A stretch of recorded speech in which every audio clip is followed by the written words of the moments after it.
থাকে। আচ্ছা, এখন ভেতরে দেখা যাচ্ছে, এরপরে বাইরে আসবে। মানুষের অর্ধেক হচ্ছে প্রবলেম হচ্ছে এইখান থেকে শুরুয়াত। হ্যাঁ, মানে তারপর যখন বাইরে এসে আবার নিশ্চয়ই কালো ছোপ ছোপ একটা ব্যাপার, বাইরে থেকে কালো ছোপ ছোপ চলে আসছে, র্যাশ বেরোচ্ছে। অনেকে বলছে ম্যাম আমার র্যাশের সমস্যা ছিল না, ইদানিং দেখছি প্রচুর কপালে আর গালে র্যাশ হচ্ছে। কারণ তো এটাই, সে কপালেও করছে, সে গালেও করছে, সে এই জায়গাতেও করছে।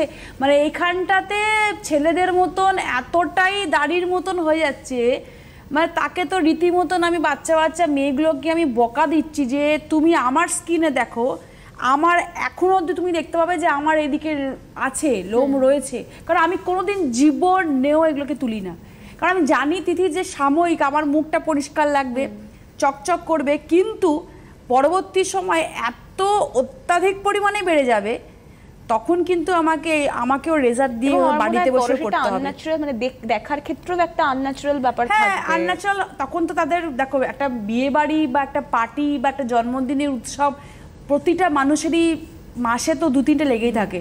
এবার কেউ কি আর মুখ ভর্তি দাড়ি নিয়ে কি আর কোনো মেয়ে যাবে সেখানে? সেখানে তো সে তুলতেই হবে। এবার প্রত্যেকটা বারে কিন্তু পার্লারে গিয়ে গিয়ে সম্ভব না। তাকে কিন্তু ওই জিনিসটার রেজাল্ট নিয়ে, যেরকম আমরা আর্মপিট ক্লিন করছি, আমরা হাতেও করছি, তেমনি আমাকে মুখে করতেই হবে। আচ্ছা, একজন দর্শক